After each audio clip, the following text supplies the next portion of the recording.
Yeah, so yeah, I'm using a different recording system. Alhamdulillah, salatu wassalam ala rasulillah. So he is Tunisian. He died not too long ago, rahmatullahi alayh. So he's a contemporary. He has used Khalil as well. So I prefer to stick to Khalil so that we don't get mixed up. Uh, just to remain on the same path. So it's not very far from what we were doing from الدردير. So we've finished الأعيان الطاهرة والناجسة more or less, and I feel that Mohamed alArabi Qurawi covers it more in a more mathematical way. Like we will go through, here's the elements, we're done, and here's the element. You'll see what I mean in a minute. I have studied this book with Dr. Ibrahim Aghliou from Ottawa. He's a Libyan brother. May Allah bless him. And I spent maybe 5 years with him, 4 days a week. May Allah bless him. He was very patient, very generous. And that's maybe the reason why there's barakah in this book, for me anyway. Very simple, very simple. And when I told him, thank you for your time, he says, we're studying together. So inshallah, we hope that we continue to do this together. So let's start with, he calls it here Bab al-Tahara, and he always goes through the topics with questions and answers. So the first question is ما هي حقيقتها وكم أقسامها. And after many years, I realized that the scholars are using this word haqiqa, the reality. So what is the reality of tahara, and what categories are there? How many forms of tahara are there? At-tahara. So he answers the question. At-tahara رفع المنع المرتب على الأعضاء كلها. It's to remove what prohibits you from the ibadat. From what removes it, the tahara removes this thing from the limbs, from all of the limbs. وهي الطهارة الكبرى. So there's two categories here. الطهارة الكبرى, and this is غسل, the major tahara. المسمى بالغسل أو على بعض الأعضاء. So it's either it's الغسل, anyways, it's الغسل أو على بعض الأعضاء. وهي الطهارة الصغرى المسمى بالوضوء. So there's الغسل and there's الوضوء. That's very clear. So الغسل removes what prevents you from doing the ibadah, and الطهارة as well. الوضوء is the same thing. والمراد بالمنع الحالة. What is the prohibition? What prohibits you from this? الحالة التي لا تبيح للإنسان أن يؤدي عبادته. So whatever that state happens to be, which requires you to do ghusl or wudu, that state prohibits you from doing this عبادة. أن يؤدى عبادته كحالة تلبسه بناقض من نواقض الوضوء. And so we're saying there's two types of الطهارة. There's two types of tahara. There is طهارة حدث وطهارة خبث. So what is الحدث and what is الخبث? And he's going to explain it now.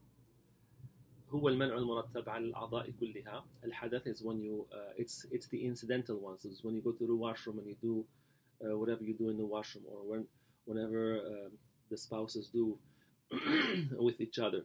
So that is the action that one does, and it removes your tahara. So this is called طهارة الحدث. هو المنع المرتب على الأعضاء كلها وهو الحدث الأكبر الموجب للغسل أو المنع المرتب عن بعض الأعضاء. So the first one, طهارة الحدث, is for ghusl, is what requires الغسل or الوضوء. and طهارة الخبث وبماذا تكون? So he says, what is طهارة الخبث? هي إزالة النجاسة عن ثوب المصلي وبدنه ومكانه. So to attain, to reach that purity, to be pure in the following: in your clothes, in your body, and the place where you are going to worship. So these are the two categories. The first one is the action to do wudu or ghusl, and the second one is to purify yourself, to become clean, not only physically on your body. Taharatul khabath is to remove it from your body, and to remove it from your clothes, and to remove it from the place where you are going to worship وتكون بأي نوع من أنواع الماء إذ المعتبر فيها إزالة عين النجاسة وتطهير محلها. Now we have we have um, I think spoken in the beginning, the first chapter, when we spoke about al-tahara, we spoke that to do wudu, it has to be with al-ma' al-mutlaq, al-tahiru li-nafsihi wal-mutahhiru li-ghayrihi. That can only be done by al-ma' al-mutlaq, and we've spoken about all of those different categories. But taharatul khabath can be done with anything. So it could be removed with أي نوع من أنواع المياه. It could be just it could be just water. It could be water mixed with something else, as long as the al-ayan has been removed, as the object, which is najis, has been removed. فيها إزالة عين النجاسة وتطهير محلها. So you want to pray on the floor, and there is something which is najis. So all you have to do is remove that najasa. It doesn't have to be with al-ma'u al-mutahhir, al-ma'u al-tahur. It could be just removing it with your hand or with something anyway. So that's I think it's clear. هل تنقسم طهارة الحدث وبأي شيء تكون? So he says, can it be broken down? تنقسم إلى قسمين. Okay, so there's two types, and that's what we've covered earlier. وهي الوضوء والغسل وترابية. So طهارة الحدث. So we just spoke about الحدث والخبث. الحدث is غسل and الوضوء, and الخبث is to remove the actual object. But now he goes back to طهارة الحدث, and he says that there's two categories again. Now when you do غسل الوضوء, it is مائية. It is with liquid, with water, with الماء الطهور. But it's also ترابية. So in case you don't have water to do غسل الوضوء, then you can use ترابية, which is التيمم. وهي التيمم وتكون وهي التيمم. And why does he say وتكون بالماء المطلق? I guess this is just referring back to the first one, which is المائية. المائية has to be with الماء المطلق, which is what we just explained. طاهر لنفسه ومطهر لغيره. الماء المطلق is الماء الطهور. طاهر لنفسه ومطهر لغيره. The next question, وما هو الماء المطلق? So you see the process here, the methodology of Imam Mohamed alArabi Qurawi. So questions and answers. We don't have to go through a text, and may Allah bless Ad-Dardir and Imam Al-Sawi. They are very exciting, but for us, for the purpose of going through a text very quickly, and the topic of fiqh, I think questions and answers are great. ما هو الماء المطلق? So this is what we have covered in the first class. الماء المطلق هو ما اجتمع فيه شرطان. There's two conditions to have الماء المطلق. أن يكون باقيا على أصل خلقه. We've discussed this in the other book. It must retain its original nature or property. بحيث لم يخالطه شيء كماء البحر أو الآبار والماء المجتمع من الندى والذائب. We've spoken about this before. We've covered it. So ماء البحر, the water of the sea, the water of the well, the water in the les bassins, in the ponds of water, it has changed, but it doesn't taste like the water in your tap, but that's the natural state of it. The vegetation has dropped in there and it has changed its color and so on, but that's its original property. So that's al-ma' al-mutlaq. So it becomes طاهر لنفسه وطاهر لغيره. What's the question? Sidi Ahmed, you can ask by voice. There's no problem. I heard or by dua that is said before ghusl, and as part of the intention of setting that eluded. The two types of حدث الأكبر نويت إزالة الحدث الأكبر من الحدث الأصغر. Okay, that's fine. Yeah, it's you can say that. This is not I would say not the time to speak about it exactly, but in the Malikiya you can voice your intention. It is not bid'ah.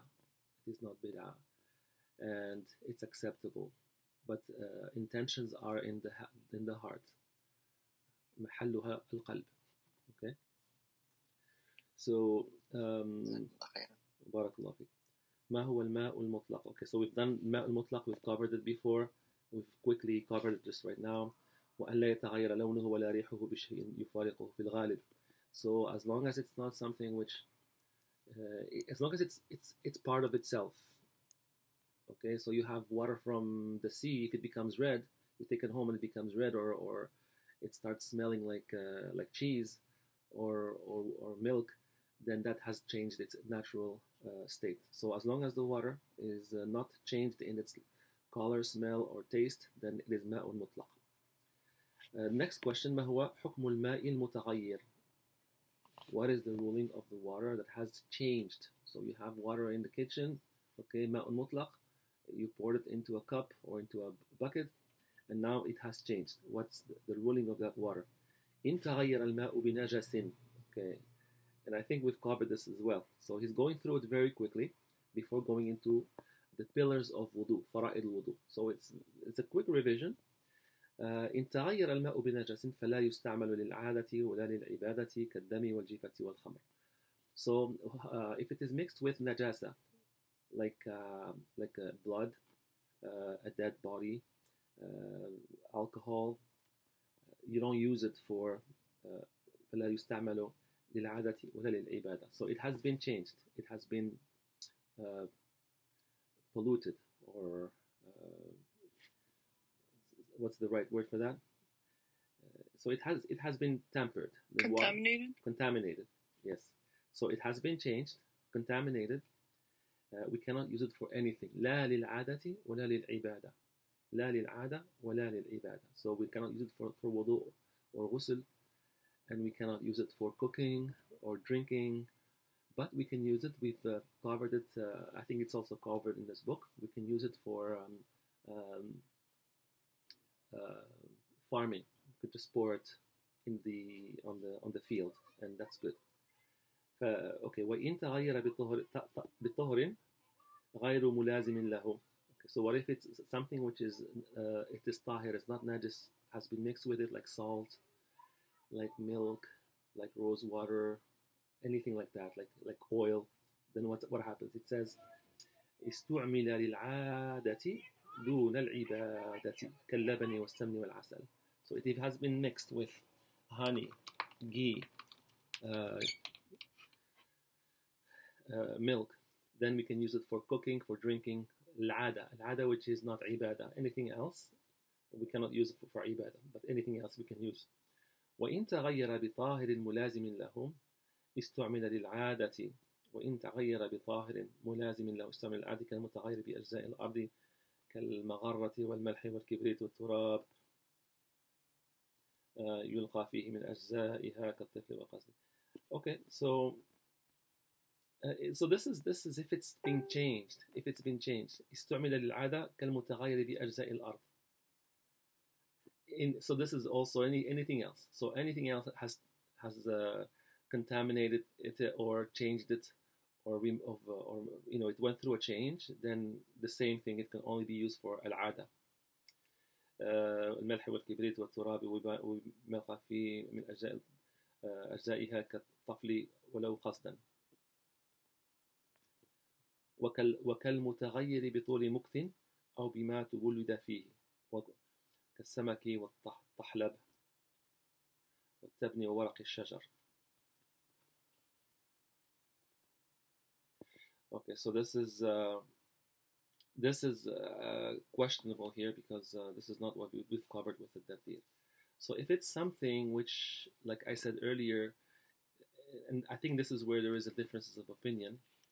Here Imam alArabi Qurawi says that if it's changed with the fish, okay, so fish has been in it, tahlab, I think soil, it's not part of it originally, but it has been changed, mixed with it, okay, then it can only, here he says only can be used for al-ada, okay, and in the other book it says we can use it for ibadah. أو بما يعسر الاحتراز منه كالتبن وورق الشجر. Yeah, anyways. So anyways, this is not so important. It just raised a little question in my mind because this is the difference between the other book and this book. Okay, the next question. ما هو الماء الذي يكره استعماله في الطهارة? Now, is it possible that there is water that can be makruh to use? Question? Answer? I mean, we can only use, how could there be any water that is makruh? Okay, if it's tahur, if it's mutlaq, if it must be perfect for removing the taharat al-hadath. So he answers is يكره التوضؤ والغسل بالماء القليل الذي كان استعمل في واحد منهما والماء الذي حلت فيه النجاسة ولم تغير لقلتها ولو كان استعماله في طهارة الخبث. And this is something we've covered also in the first few lectures. So it is makruh if the water is a little, and we've said it's qullatain, so it is this much. That's the amount of little water. So if you have a little bit of water and it has been changed a little bit, okay? الذي كان استعمل في واحد منهما. استعمل, it's someone else. Let's say the first situation is someone has used it for wudu. Okay, so that little bit of water has been used for wudu by someone else. والماء الذي حلت فيه نجاسة لم يتغير لقلتها. That little bit of water has been contaminated with najasa, but it was so little that nothing changed. The color, the smell, the taste has not changed. But the problem is that the water is very little. If it's a big body of water like a pool and there is najasa in it, then there's no problem. It is still tahir because it's so much water. وَالْمَاءُ لَا يُنَجِّسُهُ شَيْءٍ. But here, so there's two situations. The first one is it's a little bit of water. Someone has used it for wudu, and then you're using the remnants of that water. It is makruh to use. The second one is also that little bit amount of water which has been contaminated with najasa, but its properties have not changed. ولم يتغير لقلتها ولو كان استعماله بطهارة الخبث. Okay. والماء الذي ولغ فيه كلب. And also the water that has been used, that has you've given it to a dog and he licked it with he drank from it, so his tongue has moved. Very important, the word walaga. Walaga means that his tongue has moved around the water. It's not, if he has just put his tongue out, then it does not a big deal. It's not makruh. And if you don't have, so this little bit of water, which we've just explained, is makruh to use. But if you don't have any water, and this is the only water that you can use, then it's no longer makruh, then it is perfectly usable. It's mubah. Okay? Everything clear so far? Yes. Sharaf, I'm waiting for questions from you, eh? Okay. And I remember. Sorry? And I remember as well that that there was that minimum quantity after which, like we wouldn't need to worry like too much about like if there was the example like of a dog like going there and drinking from it. Like there is a minimum quantity of water after which that yes. That would yes, al-qullatain. Qullatain is two of these. Mm-hmm. Right? That's the minimum water. In the Malikiya, it's very, very easy in that sense. Trust me, when it comes to al-ma and tahara, the other schools are very, very difficult, and it could throw you off. I remember reading the first chapter of Nail al-Awtar, and it just threw me off. I read everything and I understood nothing. I can understand part of it, but I couldn't retain what was meant for anything. So al-Malikiya is very clear. We have qalil al-ma is qullatain, and if it's been contaminated and has not been changed, any of these three properties have not been changed, then it's only makruh. So it's very, very simple. Is that clear, Ishraq? Yeah. Inshallah. Yes. So you said that when a dog basically licks the water or something, it's makruh. If it's a small amount, if that water is a small amount. Okay. Only if that water is a very small amount. Qullatain. Let's say I would say maybe a liter and a half. So you have a little bucket, a liter and a half. A dog comes and licks it or drinks from it, then it becomes makruh to use that water. The same with, I don't want to diverge. Okay, I don't want to diverge, so we can keep going.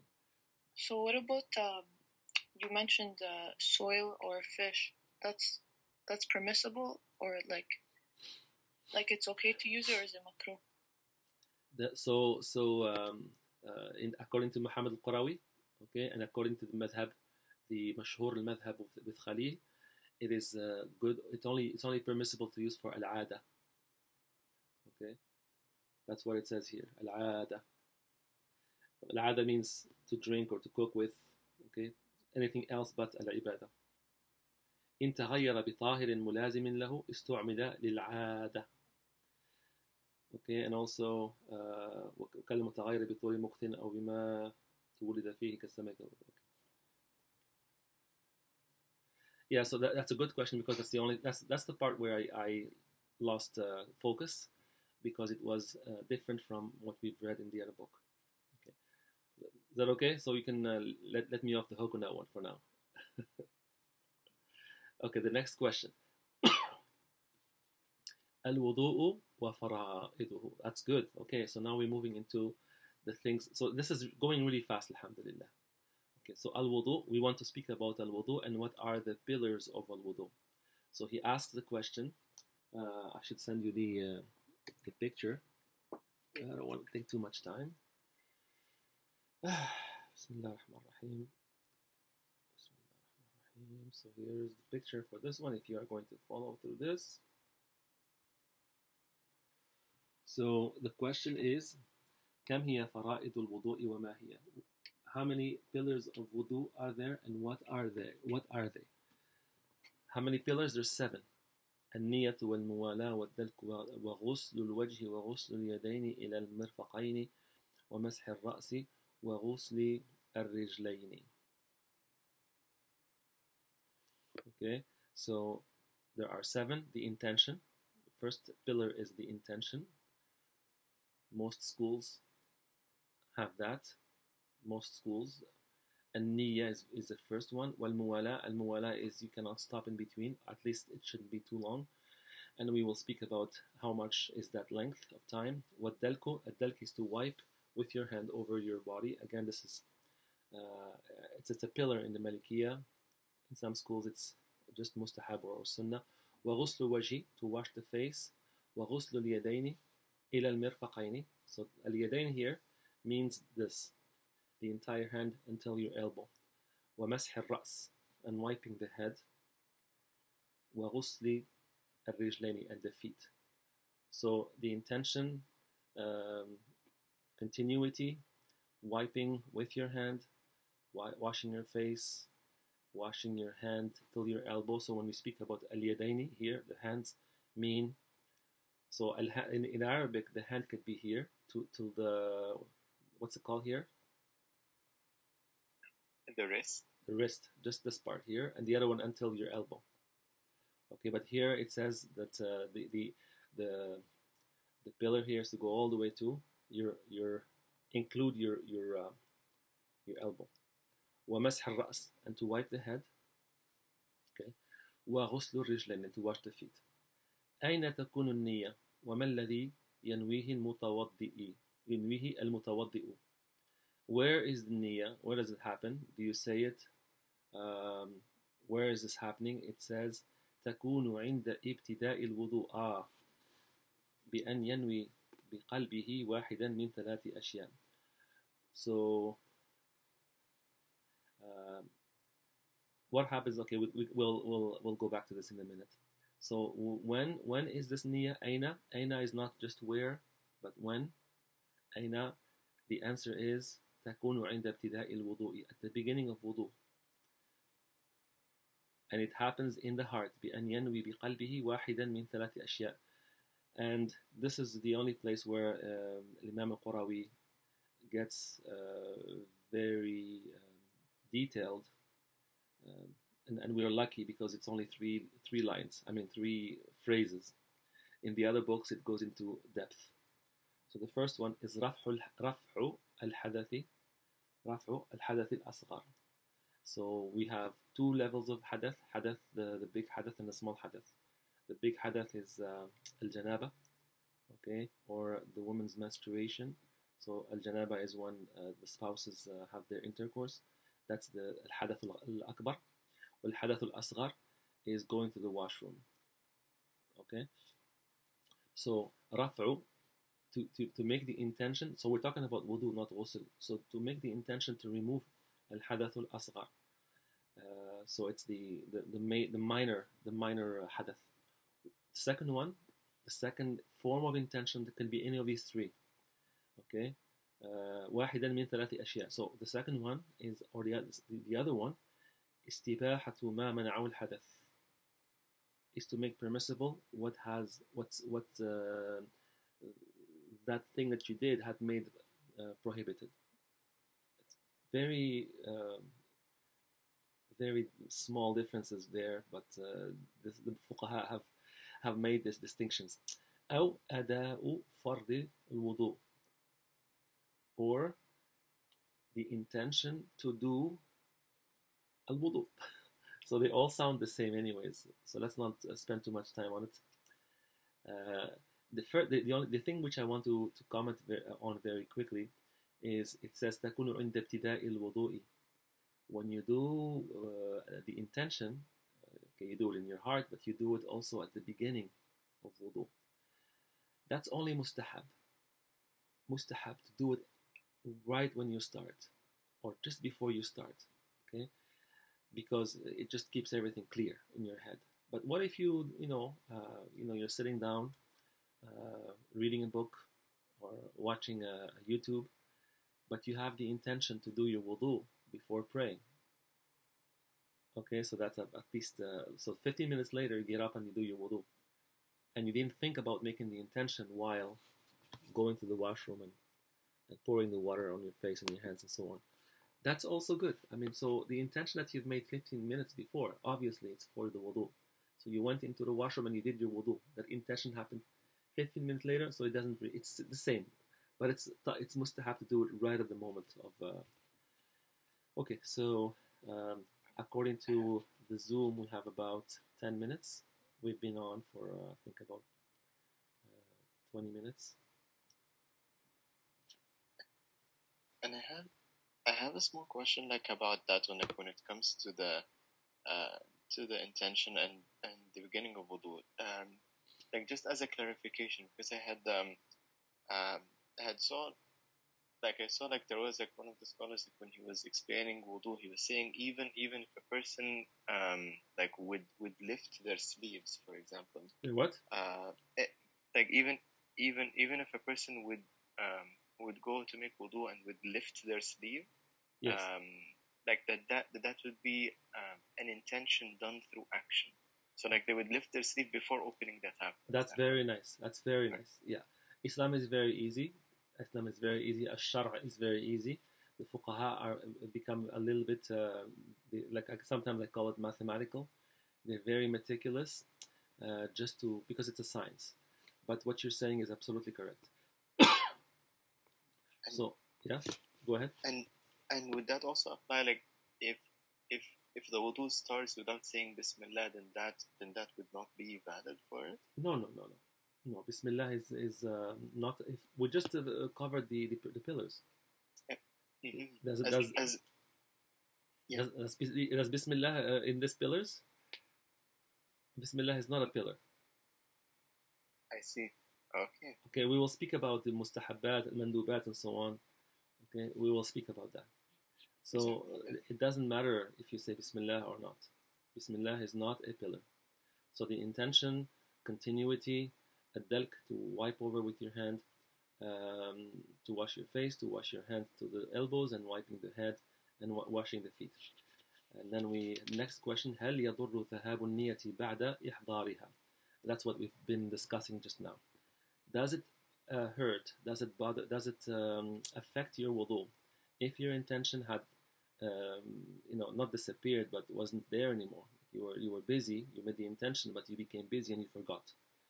إذا أحضر نيته عند أول الوضوء and this is not what we mentioned. Sorry. So he made the intention in the beginning. ثم ذهبت فلا يضر ذهابها. So he, like at the beginning, he's just goes into the washroom, like you said earlier. I go into the washroom with the intention, and in the middle, something happens. This is what he means here, and the intention has disappeared from my mind. It doesn't matter. It doesn't affect it. So it is exactly what we've been talking about for the past 5 minutes. أما إبطالها في أثناء الوضوء بأن يقول أبطلت وضوئي فهو مضر ومبطل له ويجب عليه ابتداء. That's very clear. That's very simple and very logical. That's in the middle of again, we don't need this. We don't need this information, but it's a science, and we need to make sure we understand all of this. If you are in the middle of wudu, and in the middle of wudu you say, no, I'm not doing wudu. This is not wudu. Okay? You complete your wudu, but in the middle of it, you change your intention, yes, then your wudu is not valid. Next question. فإن أبطلها بعد الفراغ من الوضوء فلا يضر وجاز أن يصلي به. So as long as you keep your intention throughout the wudu, then your wudu is correct. If you finish wudu and you say, no, this is not my wudu, that doesn't affect your wudu at all. Next question. ما هي الموالاة? So we're talking now about each of those pillars. We finished speaking about the niyyah. Now we're speaking about al-muwala. Al-muwala is to be continuous. وهل تجب مطلقا? وهل تجب مطلقا? What is al-muwala? And is it an obligation? Is it an obligation to do it in all cases? حقيقتها أن يفعل الوضوء كله في فور واحد من غير تفريق وتجب مع الذكر والقدرة. So he's just saying that حقيقتها, it's not وجوبها. حقيقتها, a true and a real wudu is that you start and finish it without interruption. That's all he's saying here. وتجب مع الذكر والقدرة. And this is something, this muwala, this continuity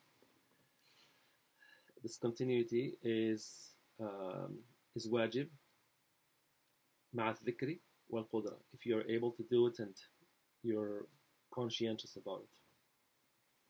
Next question. So we're being very, very superficial. We haven't gone into the details of al-muwala. I think we speak about this when we go into the details of wudu. ما هو حكم الناس والعاجز والمتعمد لتفريق الأعضاء؟ ما هو حكم الناس? What is the ruling of the person who is forgetful or who's not able, something is hindering him to do some parts of the wudu, والمتعمد لتفريق الأعضاء, and who is intentionally not doing some of the limbs, or he's changing the order or whatever. We'll see what he means here. I think we'll stop here and then we can have some questions. We've covered quite a bit. We've covered 2 pages this time as opposed to what we did with التدبير. بسم الله الرحمن الرحيم. So من فرق بين أعضاء وضوئه ناسيا بنى على ما فعل مطلقا. ما فرق بين أعضاء وضوئه ناسيا. So if you go into wudu, and again this is superficial, we're not going into, or maybe we will, we'll see. The one who does not do a specific limb, let's say you have to wash your head, your face, wipe your head, wipe your hand and your feet, all of a sudden you have not done your hand.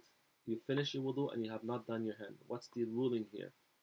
بنى على ما فعل مطلقا. He has to do بناء. He has to go back and do what he has not done. طال الزمن أو قصر بنية جديدة وجوبا. It doesn't matter how long. That happened. Let's say I did my wudu in the morning and I missed my face and I remembered I have to go back and do my face and whatever comes after my face. whatever comes after my face. The face is wajib, whatever comes after my face is mustahab. We'll see here inshallah. طال الزمن أو قصر بنية جديدة وجوبا. When he goes back and washes his face because he forgot to wash his face, he has to have a new intention. ومن فرق عاجزا ولم يكن مرتكبا لأسباب العجز بأن أعد من الماء ما يكفيه. So if he does not wash his face, or let's say his last limb, he did everything except his feet. ولم يكن مرتكبا لأسباب العجز. So, but عاجزا means it's beyond his control. Something happened, it's beyond his control, and he gives us an example. He has prepared water, he thinks that there was going to be sufficient for him, or it just poured and he did not have any after. أو أريق منه بغير اختياره. It just happened that water stopped, like the tap water was not the water. There was a shortage of water, and you could not finish your wudu.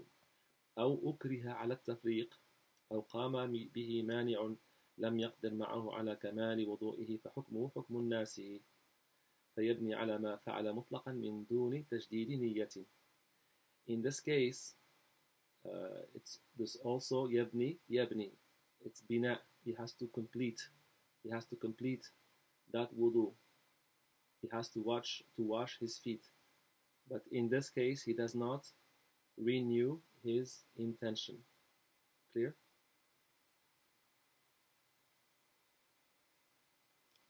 So in the first case, he is forgetful. When you're forgetful, you have to go back and do it.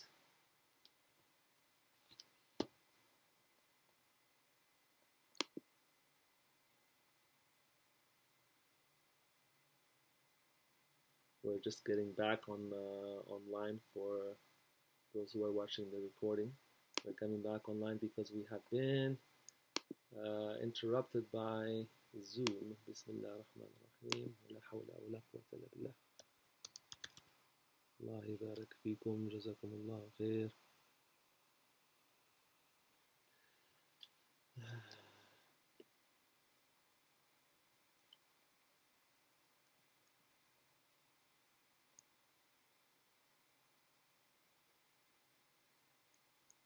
So maybe we'll stop here, inshallah. After, let's see who comes back on, and we'll finish this topic here, and we'll send it to everybody so they can continue to benefit.